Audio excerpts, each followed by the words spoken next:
Ray and I are in complete agreement. We want to talk about this Noma pop-up in LA situation, how the headlines have been circulating about the $1,500 price tag on that, and then a couple of other stories just to add on to it. But just spoiler alert, the big story today is going to be talking about this Noma pop-up and then some of the implications of bringing MAD to LA, and then all of the details and chatter that we've been hearing on the internet and in the comment section about that story. So we're going to start there. Ray, how are you?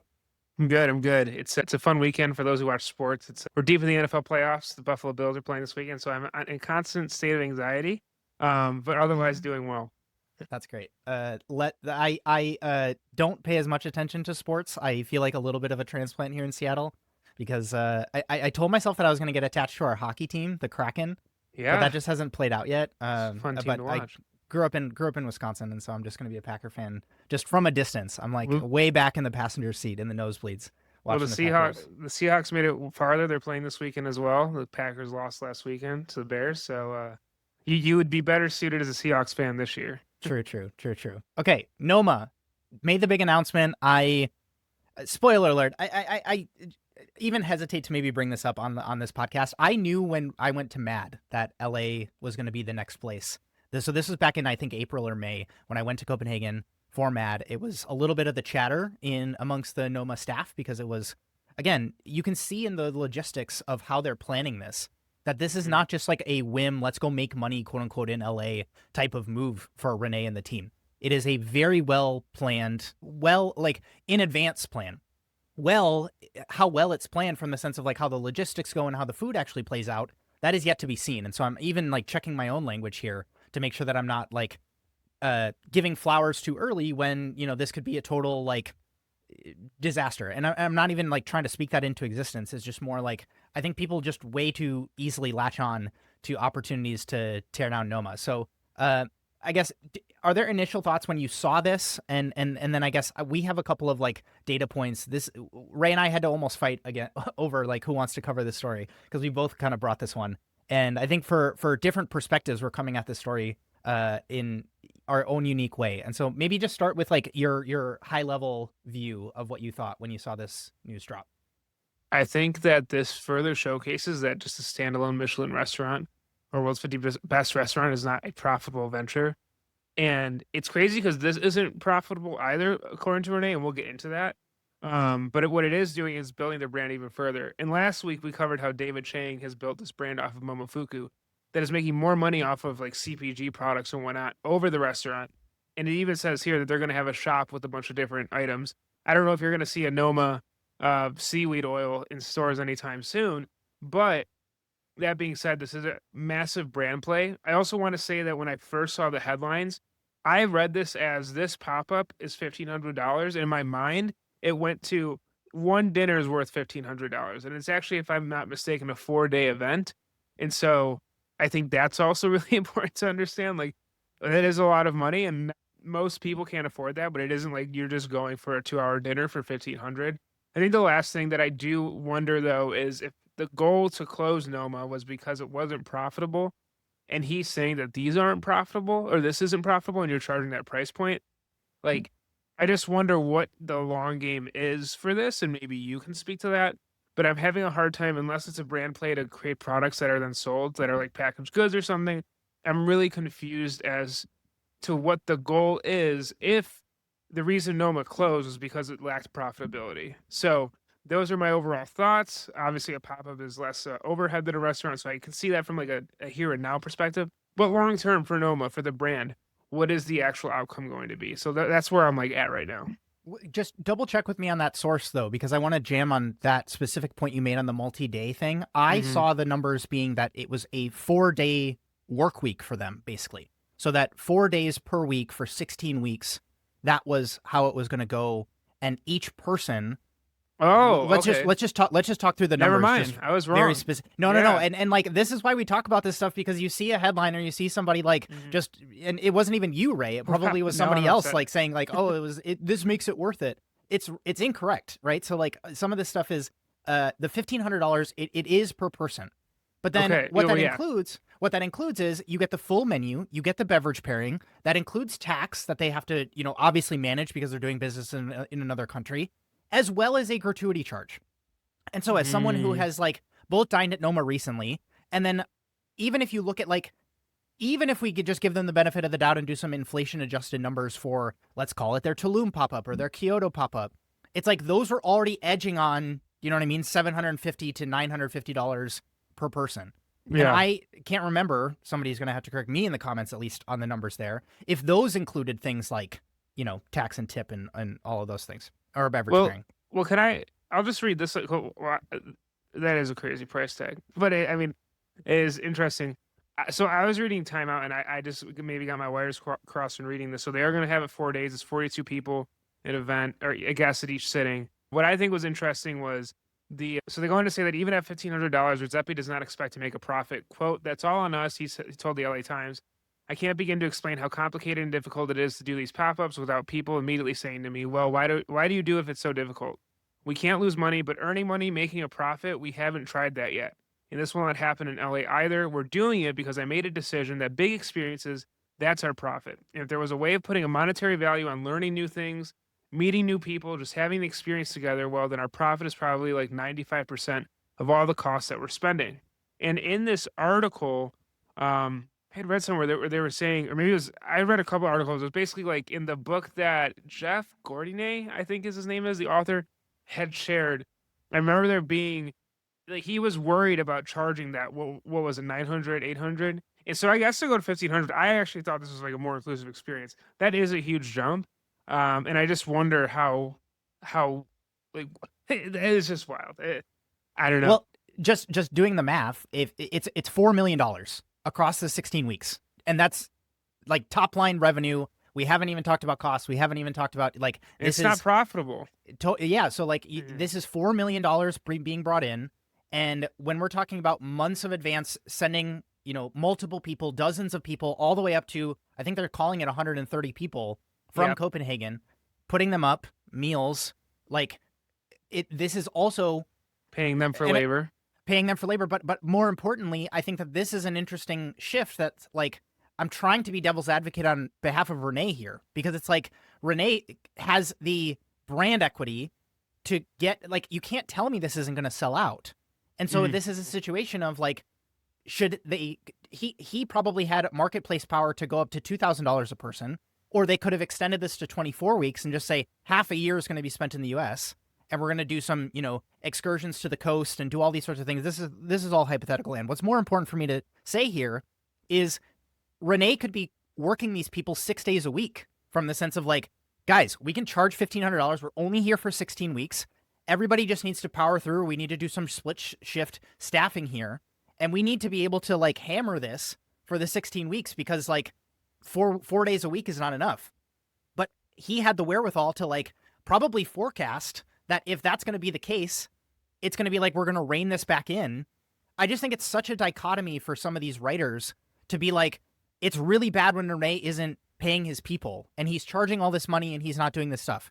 And then Renee's going to say, okay, well, I am going to pay the people, and this is what it's going to require to make that happen. All the R&D Mhm. that I need to do. This is not a copied and pasted menu from Copenhagen that we're just bringing here. We're doing research on California produce. We're, you know, like having people spend time in these places. We're literally building a kitchen from, you know, I think they were talking about this being in a like residential area of LA. Yeah. This is not like they're like taking over some other fine dining restaurant and doing a collaboration, blah, blah, blah, blah, blah.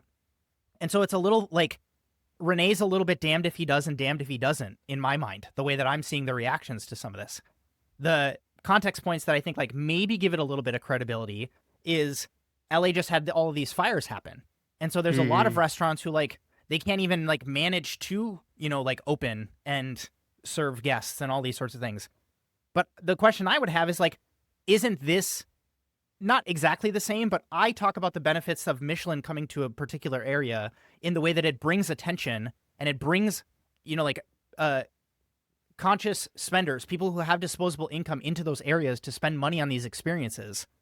And so that is like a rising tide that lifts all the boats, because now you have all this money, quote unquote, sloshing around in the community, in the ecosystem, in a way that like, you know, LA, if they don't have the capacity to be able to execute like this, now they're just like, okay, well, what do we do from here? Well, this could also, to your point, this could also be a boon. They say in the article to open and this is LA Times, to open the experience to more people, Noma will be opening a shop where people can buy hot sauces, vinegar, coffee, and other items. but he's also planning collaborations with LA chefs at their restaurants and bringing top chefs from Copenhagen for pop-up events. So there is this idea that he will be working with LA chefs in a sense and bringing them a dynamic audience and whatnot. I just think, and like the $1,500 price tag is staggering. At the same time, you're correct. Like that's what it costs to do this, obviously, to bring all this. Well, just I really, don't really have, quick to really yeah. quick to pause there. Like, if this was an $800 menu, like Hmm. they could have ran with that, right? And then Yeah. they could have said it's an extra $350 for this, and this is before tax, and this is before tip. And then it's like, what they actually did was they saved everybody the rigmarole, and they said just like, and we've talked about this in the show, like people don't like this like nickel and dimed feeling of like you get me in the door for XYZ price, and then by the time everything is, that's the reason there's memes about Spirit Airlines is because that's how it feels to fly with some of these companies. And so I just wanted to say that too at the top because it is like he's almost being really intentional here, and then I feel like he's getting bashed for it, and I just Yeah, want to I call that think. out.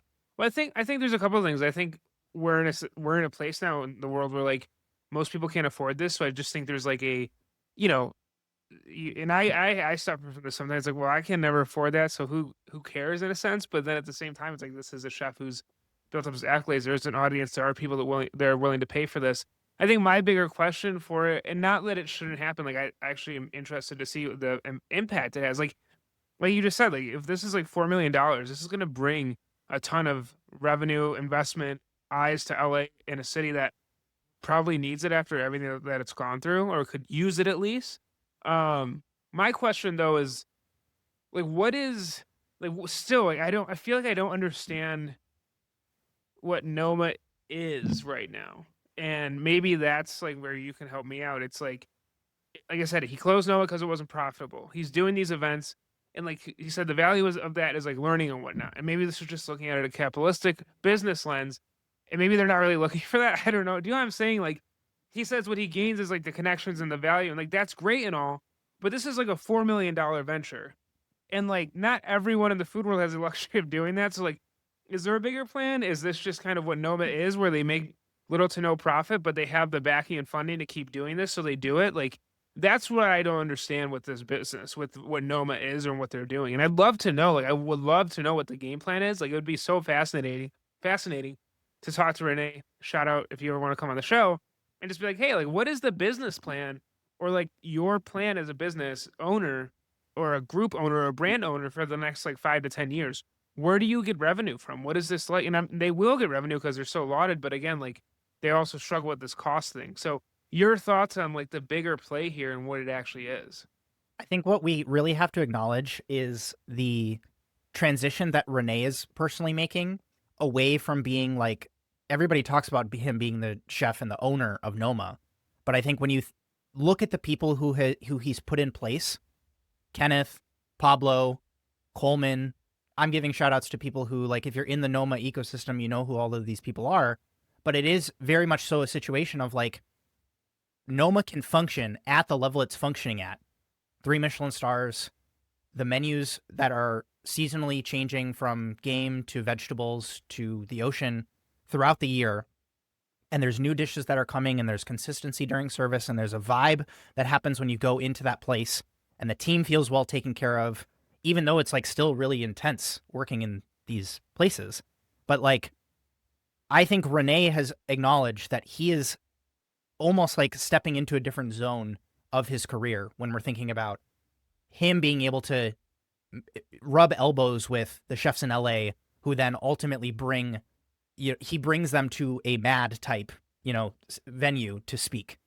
He goes to a place like LA that allows him to make food distribution connections so that when it's time to bring a Noma Projects type CPG product to the US, obviously it's like launching in LA or New York is going to be the no-brainer for him to do it. Mm-hmm. And so I think from a chess game perspective, I think Renee is maybe like, I am more interested in putting somebody on boots on the ground to figure out what the menu is going to be at Noma LA.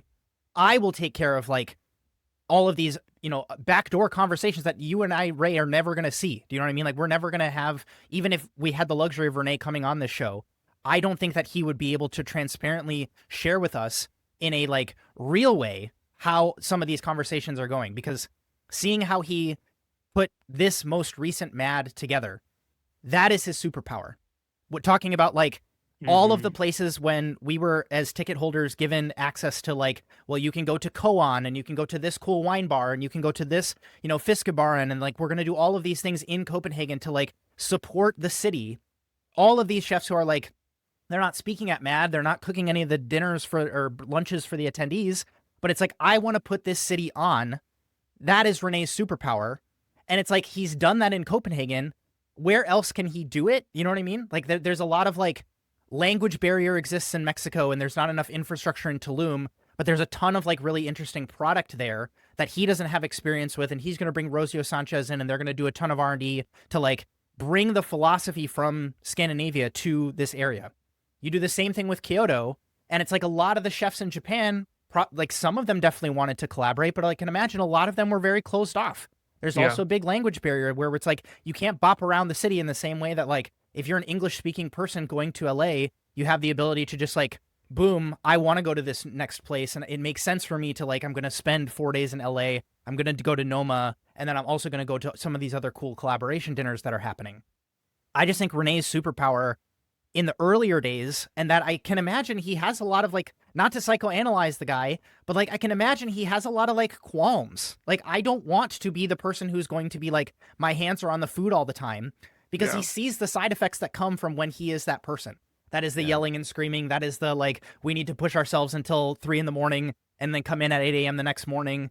Like there's so many like, again, I don't have any of these, from firsthand information, but just to summarize quickly, like I think Renee has a really, really good team in place.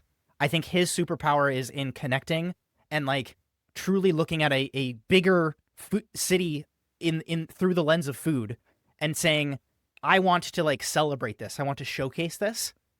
Yes, the $1,500 is like, maybe I know that like Ray, you in particular are like, this is not going to be something that every single person is going to be able to go eat at.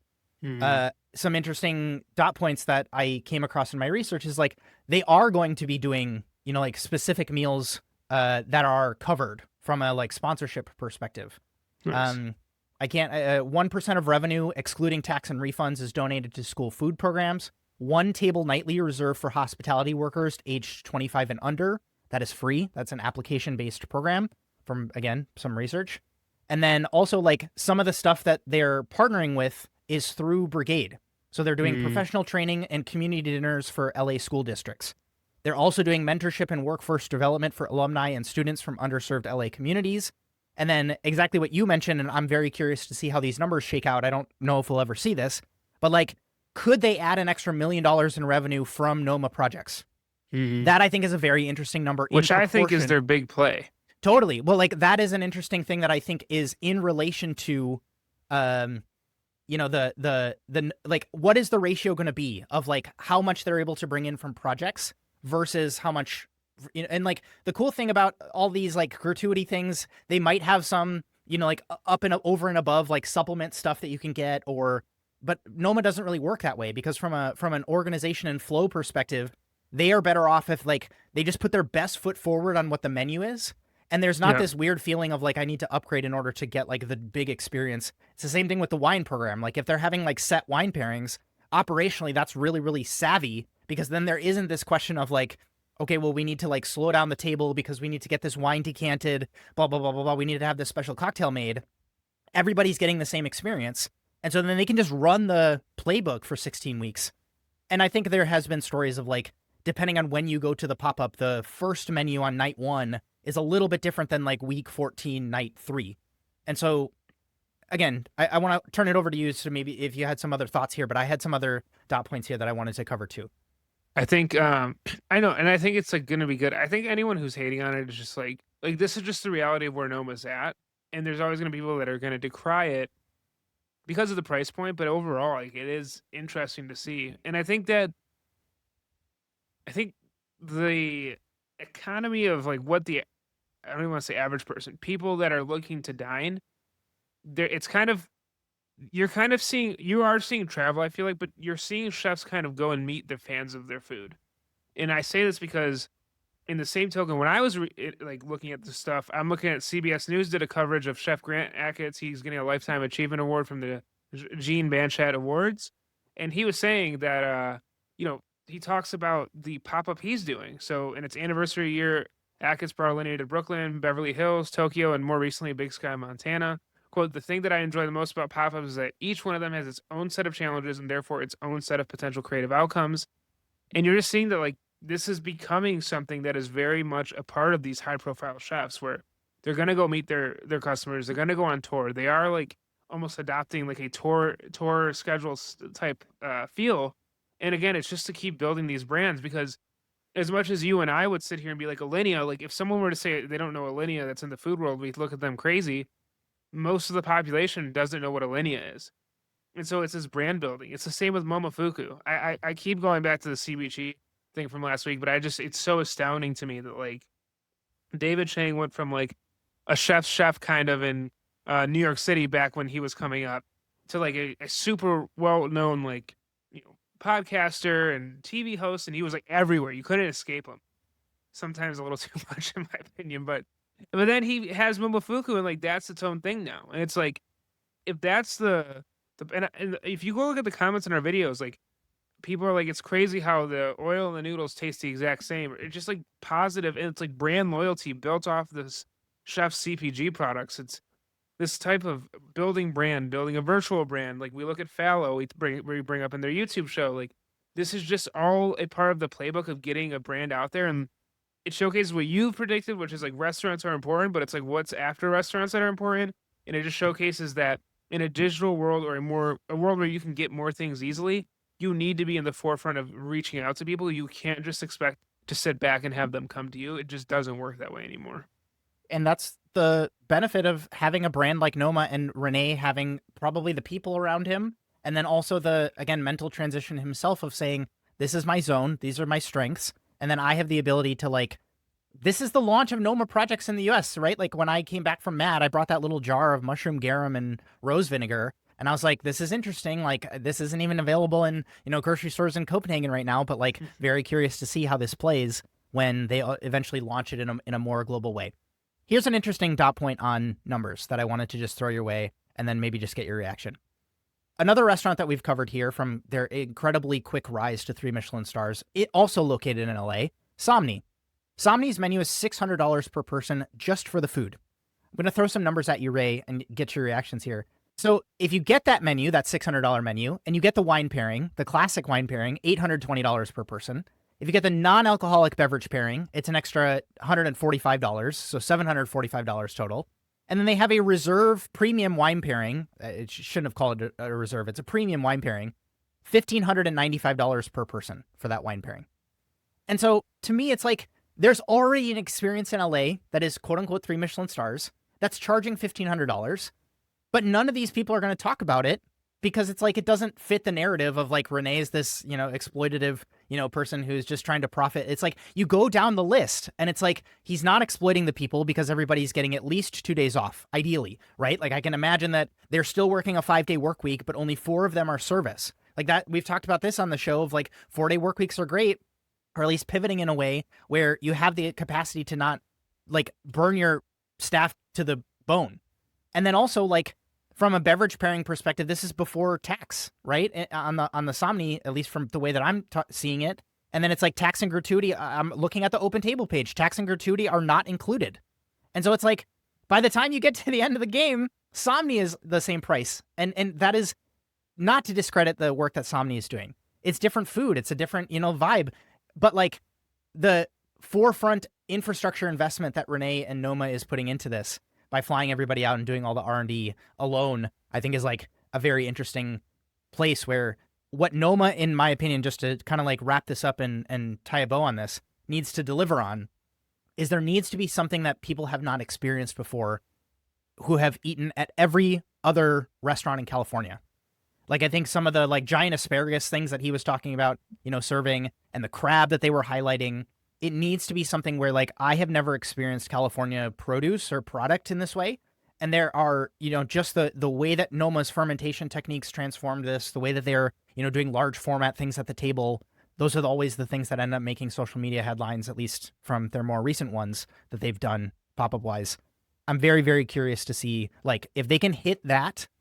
I think all of these other like over and above things that Renee is trying to hit is like those lay at the feet of making sure that the menu at Noma LA just really delivers on that. Like like this showcases California and it feels like Noma. And again, from a value perspective, things that we talk about all the way down in like McDonald's price level, it still has Mhm. to land here at $1,500.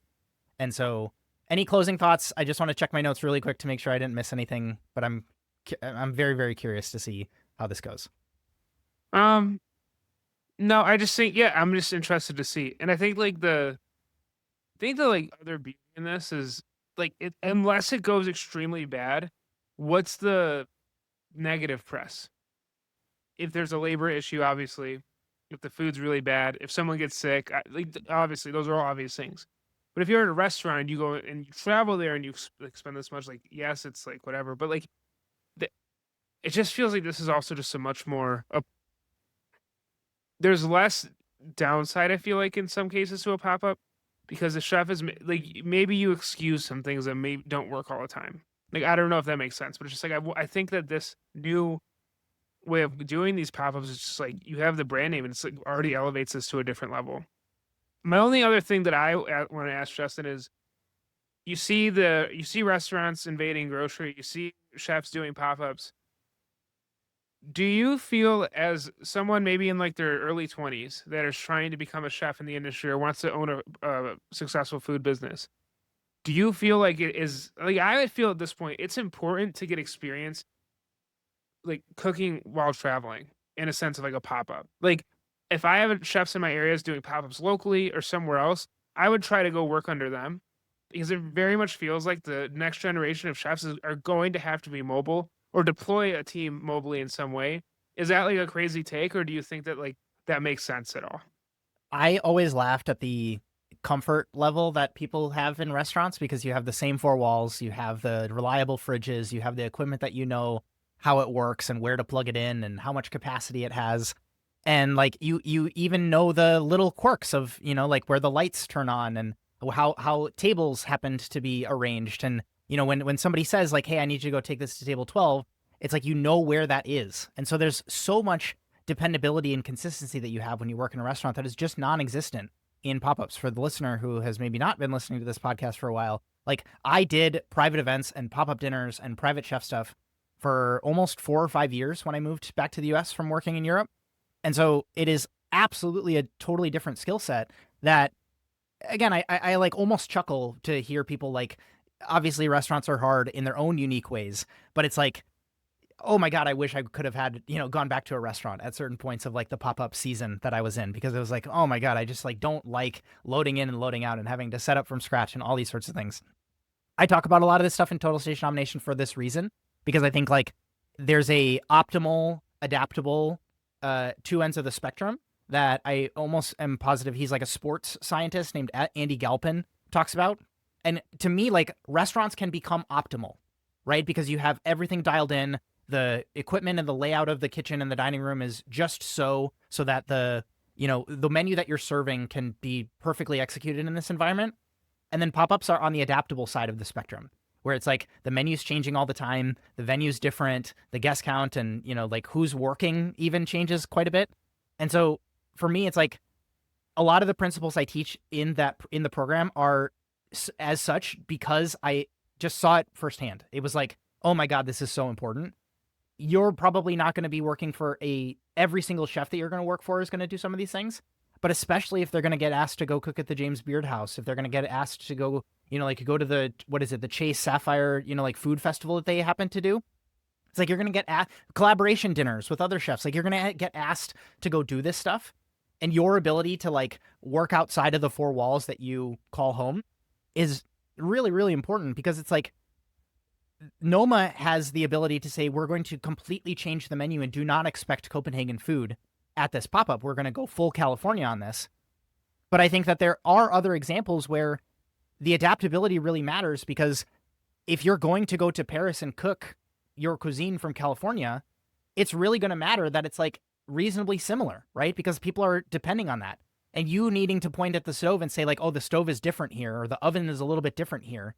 Your ability to like look under the hood a little bit more and see the nuance in your processes and how you're executing your tasks Like that's what's going to make it so that the people who come to that menu are really going to have a good experience, as opposed to you just saying like, oh, well, if you want the real experience, just go to the restaurant. It's like that doesn't work in 2026 because so many people are being asked to do these cool, dinners and opportunities. Yeah. No, I agree. Last thing that you did touch on it, traveling. I pulled up some of the numbers with both my own travels that I did to go to Scandinavia, as well as like just asked an AI model to come up with, exactly what some costs would look like to go to Copenhagen. And it's like, if you're going to say, I live in LA or I live in San Diego or I live in Vegas, and it's like, I can reasonably get to LA in a quick amount of time, and it's going to be $1,500 to eat at Noma, everything included. The cost and the time to go to Copenhagen to go eat at Noma, obviously it's going to be a different menu because you're going to have the stuff that they have around them. But it's like, if all you want to do from a bucket list perspective is say, I got to eat at Noma, or I got to meet Renee, or I got to see how they do some of these presentations, because all I've been able to see is documentaries, and I watch the stuff on Apple TV and I follow them on Instagram, and I'm obsessed with this idea of going to eat at Noma. And we're even going to talk about some other representations on the East Coast in Illis, which is another chef who worked at Noma and now does a very similar looking menu, more wood fire focus at Illis. It's like, not even that, I would say, is a replacement in the US to going to a Noma type place. But you're going to say it's like the model came up with like $2,000 to $3,000 minimum between $800 to $1,500 flights, 2 to 3 nights at a hotel, local transportation, and then the Noma meal for $750. It's like you're talking about like $3,000 to go to Copenhagen and eat at Noma, plus the 15 hours flying each way, right? Like there is such a investment here from a time and money saving perspective here, that as you and I are talking about people who are a little bit more affluent, who it's like, $1,500 is what it is. I think that's honestly the thing. We can talk about people not being willing to charge for their private chef services at $100 a person for their dinners that they're going to do in people's homes. But then it's like, I would argue Renee suffers with the same problem at his level, where he's saying this is $900. I think it's maybe enough, but like, let's just go with it. Who cares if we lose a little bit of money on this? And he's now finally saying like, I want this to break even. And I think that that's just a very interesting case study on how he's going to do it. I think it's going to anchor prices for a lot of people. I think it's actually like remarkably fair as you put it in the marketplace next to some other places. And I just like really want to take the other side of what we've seen from a headline perspective on all these people like trying to bash it, because it just, people aren't looking deep enough into some of these numbers and actually what it costs to do some of this stuff. Yeah, agree. Okay.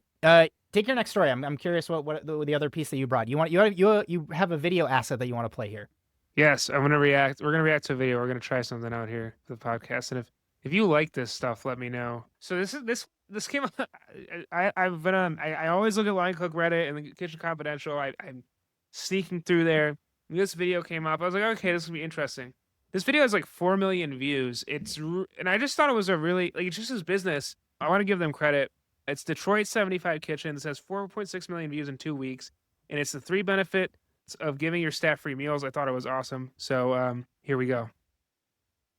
Stop charging your staff for food, you cheap ass. There's 3 benefits of making it free. Number 1, if a guest comes up and asks, how is this sandwich? They know because they had it a million times, a lot of different ways, and they know exactly what to tell them. You don't want your staff to say, I don't know, or never had it. Number 2, everyone complains they can't find anybody to work. Give them a free meal. Maybe they will stay longer. It's just so funny to even talk about. Make them feel welcome. You will gain them forever. And number 3, it's just the right thing to do. I stand next to these guys all day long. So when it's time for them to go to lunch, you'll say, hey, Mo, give me $10. I mean, come on. It doesn't even sound. Justin, your reaction to this video. I always would get upset when there would be situations where the staff meal was like really poor. I'm talking about like actual food scraps roasted in a rondo and then put up with, like box pasta or just rice, or like the bread from the day before. I don't mean to interrupt you. You. You said rondo. I haven't heard that term in so long. Can I just say something? Like when I was at CIA, I had a chef. I won't say their name. I was a little bit heftier when I was at CIA, and the chef. I remember I messed up something, and the chef goes, "Ray, you're like a rondo. You're wider than you are tall." And so whenever I hear the word rondo, it triggers me. Boom! Ray got rondo roasted in that situation. I mean, well, no, I think that there's 2 sides to this argument. And just to be clear, like I agree with the chef that's talking in this video here. And the first piece is like the education on the menu. And so this is a conversation of like, if you're behind the scenes and you're never having to, like talk to guests And the example that he gave, I think it was very much so like it looked like a food truck environment that person was on. And in those types of, having worked on a food truck myself, like that is absolutely a scenario where somebody's going to come up and you're going to have to like be on the POS system and you're going to have to take their order and they're going to ask you like, what should I order? You're having a in-depth understanding of the menu and the ability to talk about food. That's why I talk about it as a skill that you can get better at. Genuinely helps the business because it's like, if the person is a little bit indifferent or worse, you steer them in the wrong direction, you don't have the ability to ask them follow-up questions and like, what are you interested in? That's some of the benefits of SOMs being able to guide somebody's like, what do you like on the wine side and what's your budget? Like all of these things, like if you're intimidated by guiding someone through a menu, like what the SOM does is way more difficult. And so there's that side. And then there's the other side of that he's talking about just like genuine staff happiness because, like we're not robots. Like if you're going to, it's just funny to me, the chefs who like, I don't want to feed my staff, a meal during the day. And then they're also going to be upset that like automation is coming for, their staff's jobs. It's like, it's because you're not treating your staff like humans, at least in a bare bones perspective. And so that's where I kind of get upset seeing these environments. I can't say like, I have stage examples where like staff meal was bad. I can't say that I've worked in restaurants where like, staff meal either isn't provided. I definitely wouldn't say that it is like the food off the menu is what you're eating at, staff meal, because it's like there are luxury ingredients that we're talking about. There's, incredibly small quantities that you have on hand. Yeah. That would be problematic. But from the sense of like when I was doing Dish of the Day episodes, you can go back and watch the videos. Like a lot of the tastings that I would do for like people are the apprentices because it was like, it's an engagement, like benefit that you give to your team where they have the ability to like eat this food, especially if your menu is changing often. I think both sides you have the argument because especially like if you have a menu that's been around for 5 years, don't you want the consistency level to stay where it is, right? Or like ideally improve? The way you get there is by making sure that the people preparing it know what they're going for, right? Like I talk about clear qualities in Total Station Nomination for a reason. Because it's like if you have the ability to like you're making this sauce or you're seasoning this puree and you know what you're trying to go for because somebody gave you a demo of it or chef gave you a tasting of the final product, it gives you the ability to ultimately like make a judgment call in the moment of ideally saying like this is great, this is what I was taught, let's put this up for the pass. But more importantly, like when a problem arises and this you like somebody else passes it up and they're new or whatever, or you do something and it like maybe the process was a little bit off or somebody bumped the oven and the temperature was a little bit wrong and you see it and you're like, this is not right. That gives you the ability to say, how do I know it's not right? Well, because I've had the correct execution of this thing. And so there's both sides of, I'm almost talking about three things here, right? Like it's guest relations, it's quality control, and then it is just like the benefit of just being able to stay in the same environment and eat so that you can go back to work. Like from an employer perspective, that's arguably better because it's like if you're going to give that person $10 to go to another person's business and, get lunch, and then it's like they have to do the commute to go over there and whatever. It's like all of that from a math perspective doesn't hash out.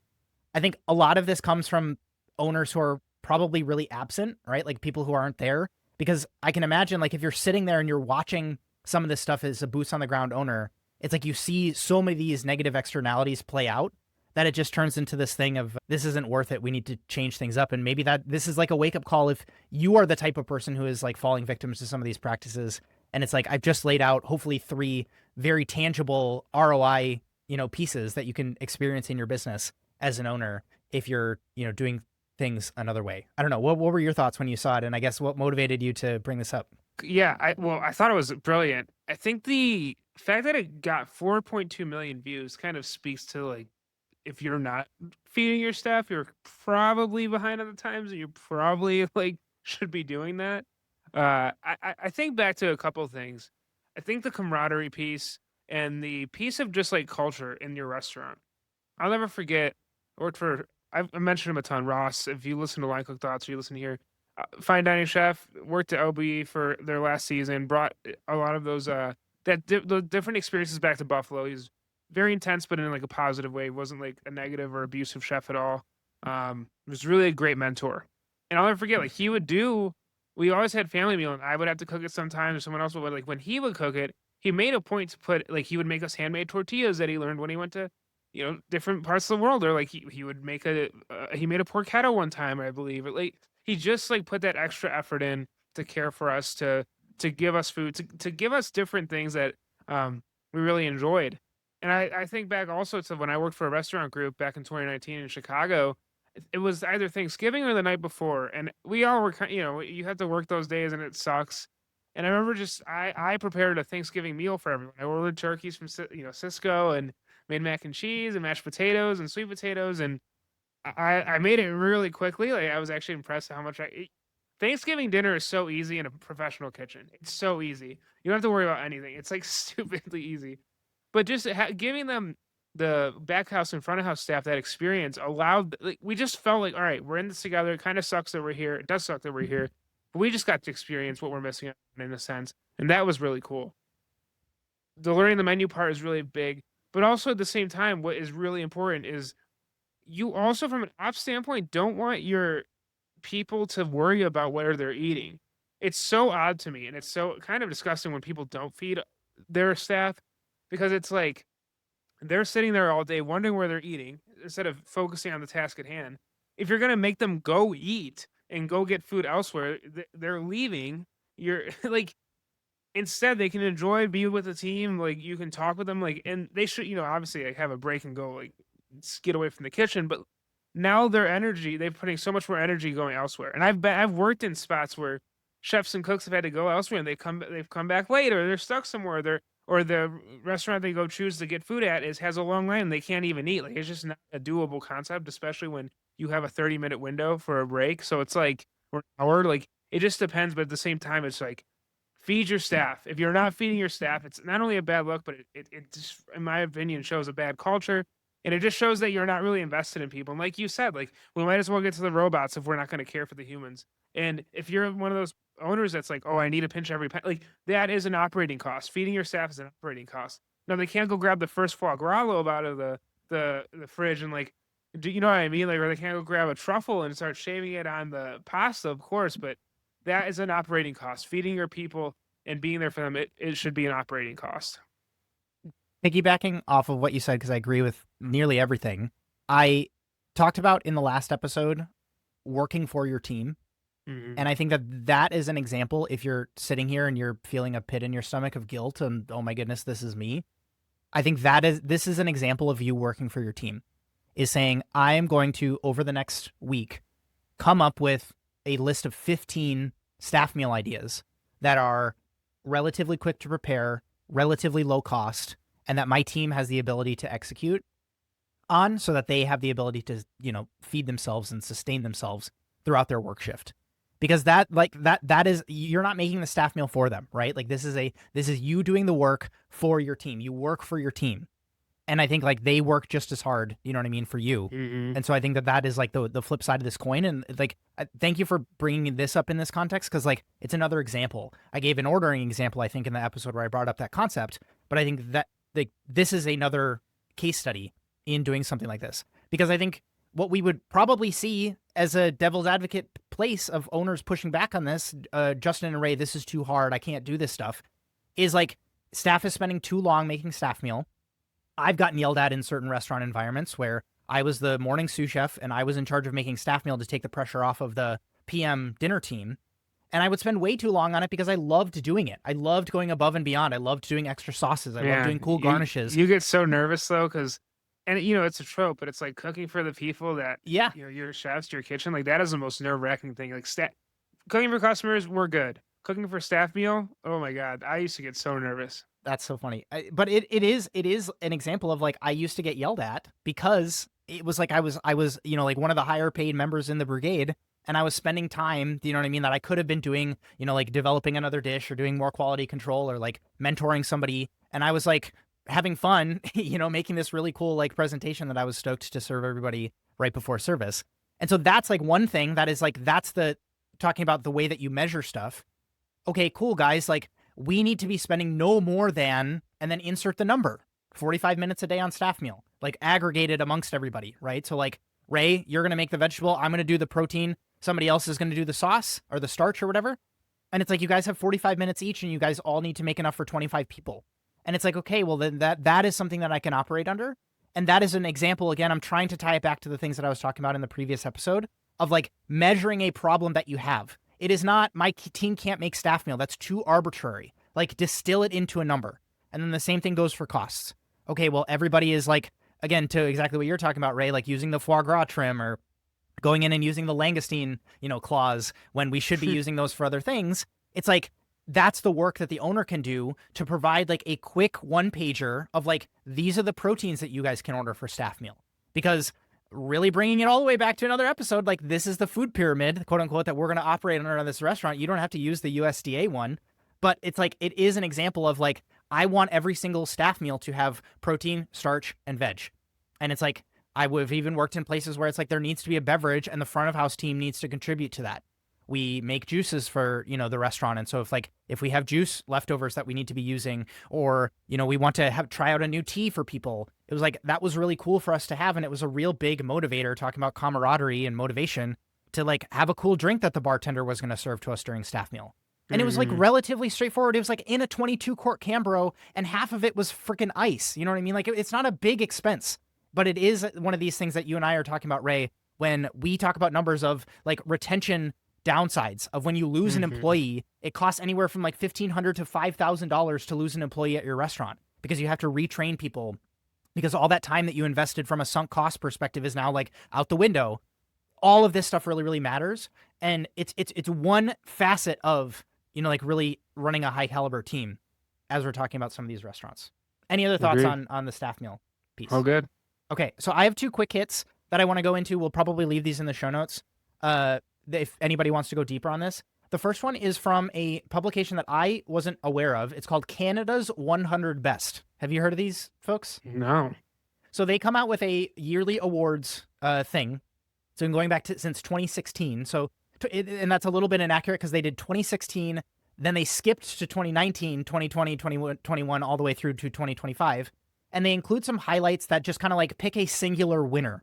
And so, for example, they have best restaurant bar, and then they go into some other categories that aren't highlighted on some of these other publications like community leadership. Some other ones that are more stereotypical is like best som, best pastry chef, best service. And then they have things like people's choice, and they highlight innovation and sustainability, hotel bar. So they kind of like have a special category just for hotels. And then they have even like a patio award of like the best patio of 2025.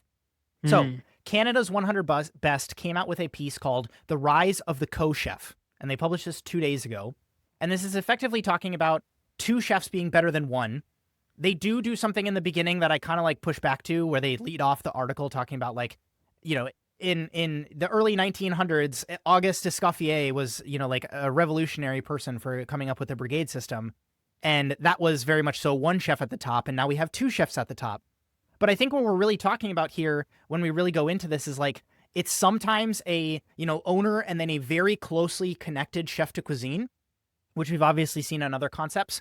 But they do actually talk about some concepts that are, like really highlighting the level of execution that they can showcase, but they're not doing it from the place of just a singular person. And so this is 2 creative people who they do the quality control, they do the dish development, they have the vision for how things are going to go.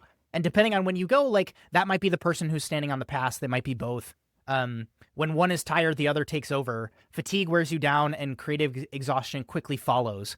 Being a chef is a very exhausting job, both physically and mentally. And so this is kind of what I mentioned in my prediction episode. People are going to really try to push for things, but it is going to be a chef plus scenario. I mostly talked about it from like, there's going to be a som, there's going to be a farmer, there's going to be somebody else. I hadn't quite, like really dialed it in with this idea of like 2 chefs at the top being as popular. Now, Canada's 100 Best might be a little over their skis in talking about this being super popular, because I can even remember in like 2018, man, there's like I couldn't find the restaurant. It was like a place in like Tennessee or something like that. And they were really making waves and buzz because they had 3 chefs as like that was the, like main thing that they were running forward with. They talk about in this piece some of the downsides. And they, to give them credit, they do, like almost steelman their own argument here, where they say the co-chef model is far from a miracle solution that will work for everyone, but it does show that other systems for running a kitchen can function successfully outside of Escoffier's template. And so I just wanted to share this. I have numerous different examples where you're thinking about the Roca brothers at Cellar de Con Roca, whether we're thinking about, I think Catbird Seat for a while had like multiple chefs. And even like some concepts who like they started off with one chef, they keep the concept and then the chef changes, but they retain some of the stars. It's like what you really have to have from an ingredients perspective, pardon the pun, in some of these is like they're both people who typically have experience from other places where they have like honed their philosophy together. And they're like, why would I do this alone when I can just like, we can work together on this? I mean, like Ray, you and I being both hosts on this show is like kind of an example of this in like this weird meta way where it's like, hey, you and I are both talking about the same thing, you know, like in these own siloed areas.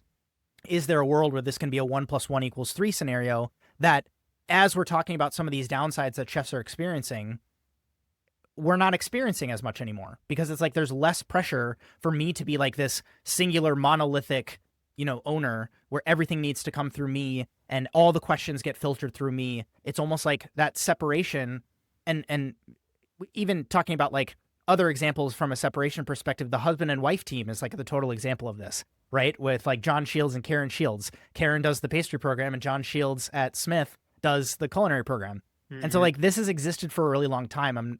I'm also trying where to. I externed at is like it was the husband and wife from France. She did pastry, he did the main food. I was the poissonnier, and then there was a meat chef, and that was it. 4 people. I think that this also built on something that you and I have touched on with these restaurants that are achieving Michelin stars really, really fast, where they have the ability to curate the team even before the restaurant opens. And so, like in Close in Sonoma, this is an example of this where the team is like varsity players from day one, right? Like from friends and family opening day, it is like, this is a well-curated team of savages that are going to open this place. And so if you have the ability to do something like this, there's a couple of, you know, like reach out to me over DM or over email if it'd be helpful for me to like share some resources on, you know, like equity split, like how to structure a business partnership. Like all of this stuff is stuff that I had to kind of learn both the hard way and then like in my own way of just like independently researching this because these are opportunities that are presenting themselves to me. And I was like, I kind of need to like get a little bit of insight here so that I don't, you know, shoot myself in the foot or make a mistake that's going to cost me. But I think it's one of those things that like, I'm happy that they publish this. It is not like this revolutionary thing that we've never seen before, and 2026 is the first, you know, example of this. But I do think that it is becoming more increasingly a reality where the total addressable market of chefs who are willing to go into business with other people is now larger. Because previously it was like I needed to be Marco Pierre-Waite, I needed to be Gordon Ramsay, I needed to be Thomas Keller. And people don't even, you know, acknowledge that. But like Laura Cunningham is, you know, Thomas Keller's like right-hand woman. You know, like she did so much on the front of house side to make French Laundry and Per Se what they ended up being. And he does give her credit. Like when he went on stage at Mad, he like gave, you know, he paused and had everybody give a round of applause for Laura. But it is a situation where like, if you're the type of person who's saying like, the buck stops with me, like extreme ownership, like all of that stuff really, really is important and it can provide benefit in certain seasons of your career. But then I also want to like share this type of stuff so that if you're the type of person where you're saying, I don't want to be, you know, CEO, I don't want everything to be like on my shoulders. There is another way. There is another path.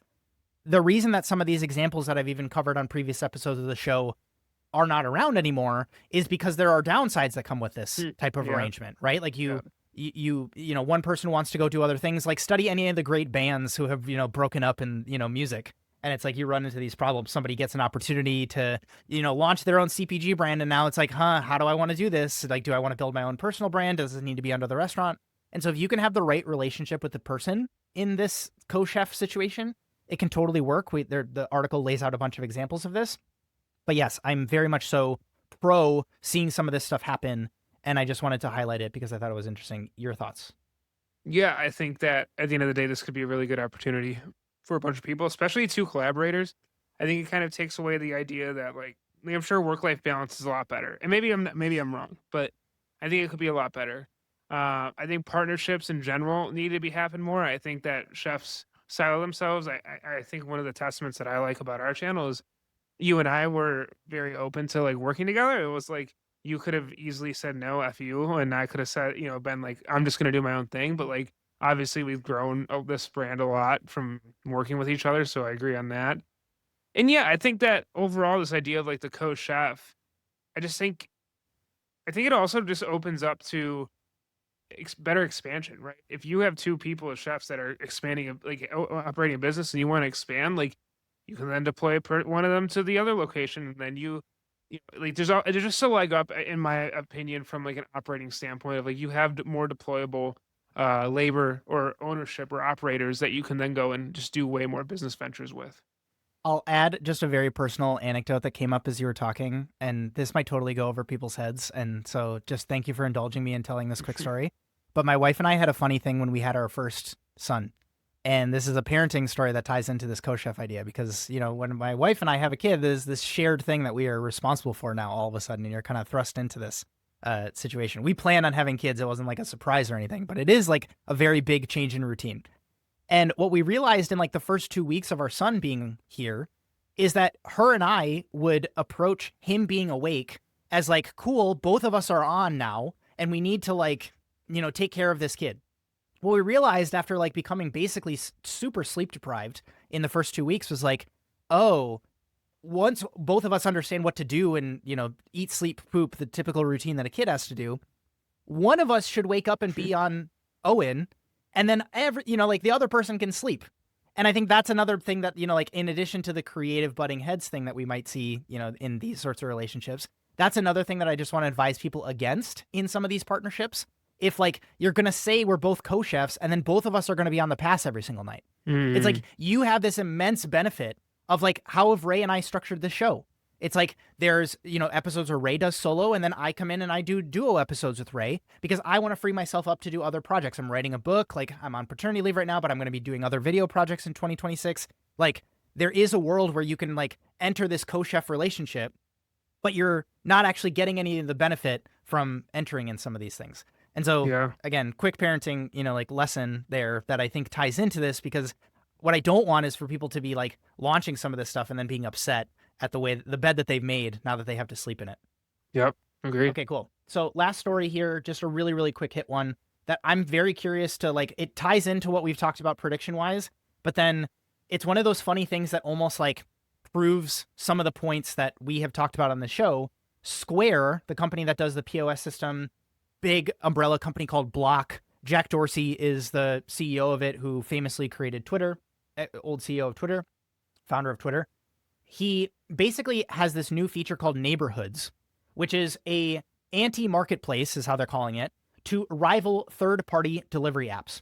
And so the way that this breaks down is they're trying to bring in Square and Cash App are also, like under this Block umbrella.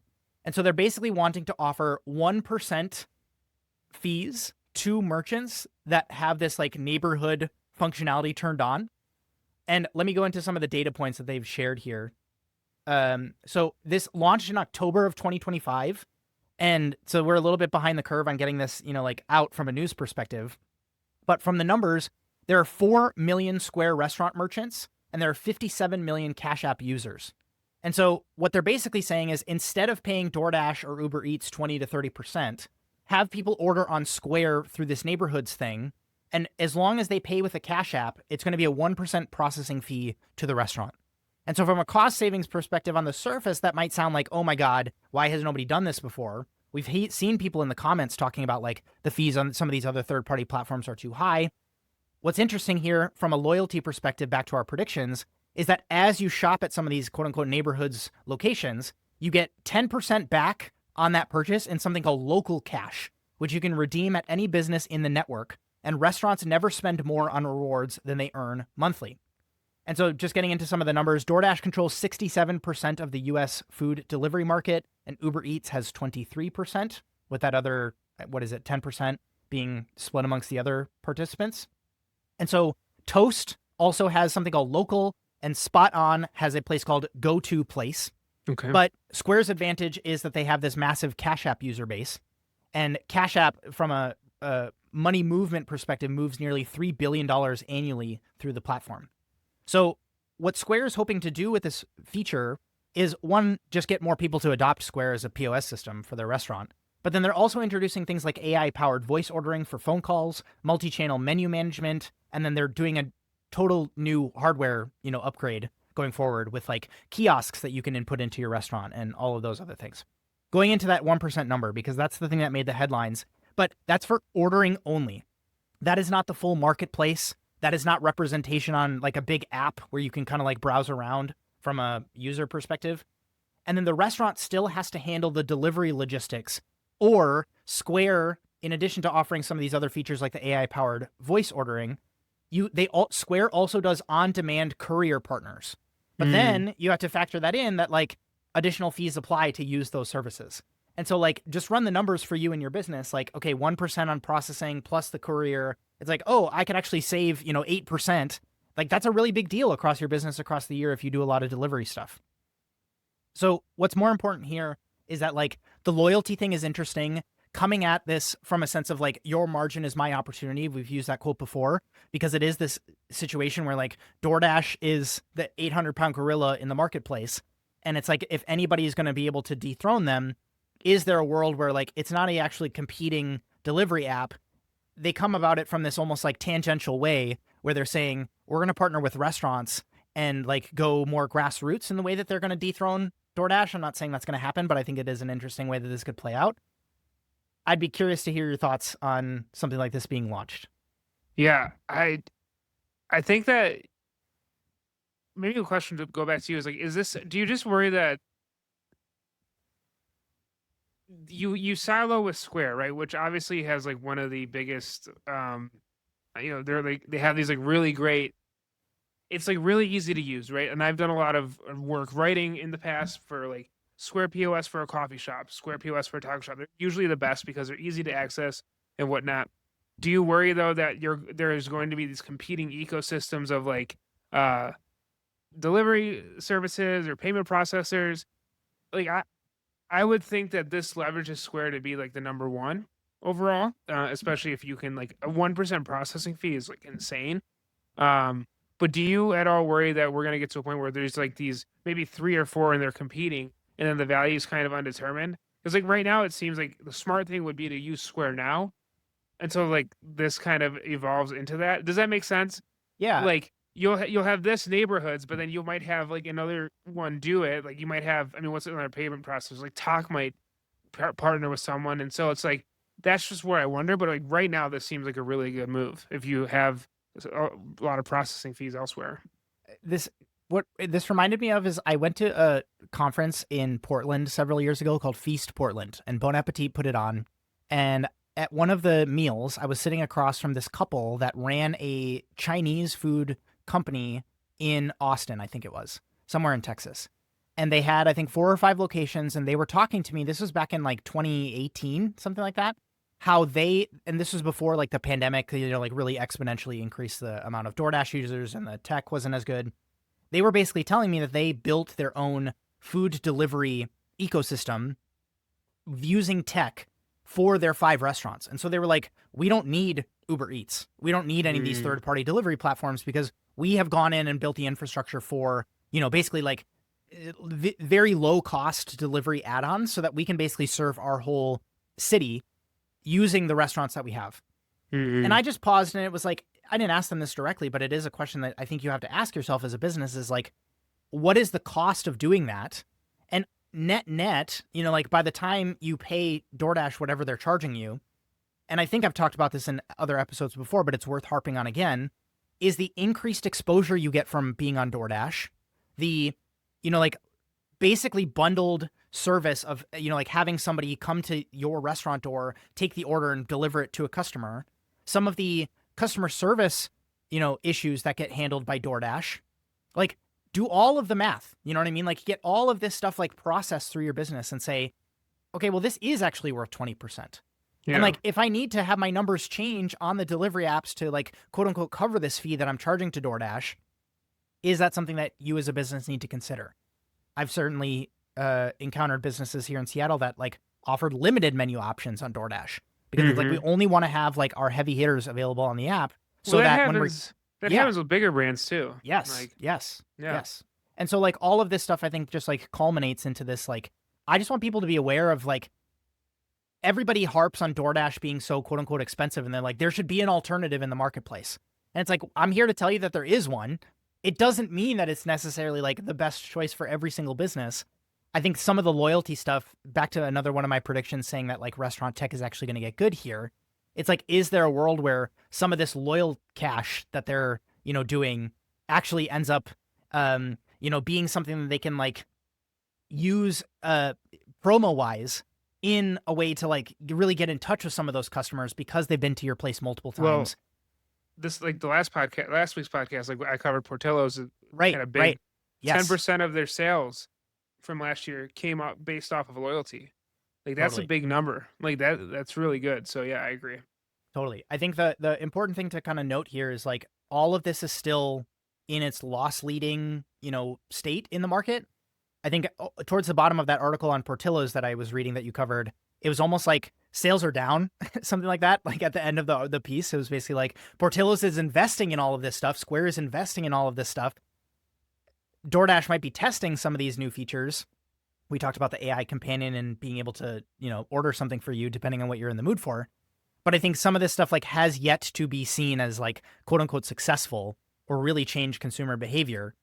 I'm very interested to see like which market in the US ends up like taking off with this, because there are different, markets where Cash App is more popular than Venmo or more popular than PayPal, for example, more popular than Zelle. And so I'm very, very curious to see like, again, from an enterprise value perspective, this is really, really good for Square. But again, all things that have yet to play out. And so that was just the last thing that I wanted to cover. Any other things that you wanted to touch on, Ray? No, I think that's it. I mean, what an interesting podcast today, and yeah, it's good to be back. And yeah, it's good. I did want to touch on the workshop stuff going into 2026. So Ray is going to put in the show notes a link to the newsletter, the Repertoire newsletter for everybody. And so that is going to be the first place where we're going to be announcing stuff. It's probably going to be in the next 4 to 6 weeks when we're thinking about workshop stuff. My paternity leave is ending in like 3 weeks. And so this is something where I'm just like trying to be in this mode. We're still recording podcasts because I just love doing it. And this is easy time that I can carve out. But at the same time, like as I'm thinking about plans, I want to make sure that those of you that have messaged and DM'd or commented being interested in specifically the AI stuff, you have a place to go to make sure that you hear about it first. And so it's going to be joinrepertoire.com/newsletter if you're listening. Otherwise, Ray's going to drop a handy link in the show notes for you to go visit. Make sure you're signed up there if you aren't already, and we're going to be sending out more of those. If you're listening on YouTube, make sure to like the video and subscribe there, because we also put out clips of these. And so if you're only interested in the Noma stuff, you can probably get some insights there from a just get a clip of just that story instead of having to listen to the whole episode. But obviously we love when you listen to the whole episodes too, especially if you've made it this far listening with us. Otherwise, if you're on a podcast platform like Apple or Spotify, please leave us a rating. That is like a really, really cool way. If you listen to us every week and this is something that you're, jazzed on, sharing it with a friend is like an easy way to like grow the listener base. But if you're, like the introverted person at work and, you don't actually like talking to your coworkers about the nerdy podcast that you listen to, you can do like an at-scale share of the show by leaving us a rating. And you don't even need to write a review. I'd love to read the review that you write, because I read every single one. But it is just another little thing that you can do to help us going into some of the growth that we're focused on this year. Yeah. All right. I think one thing that I when I did Line Cook Thoughts that I was always interested in is comment below where you listen to us. Because I have a lot of people that were like, oh, I listen to you when I'm doing my potato prep, or what are you doing when you listen? Is it in the kitchen? Is it if you're working on an R&D project? What are you doing when you listen to the show? I would love to know.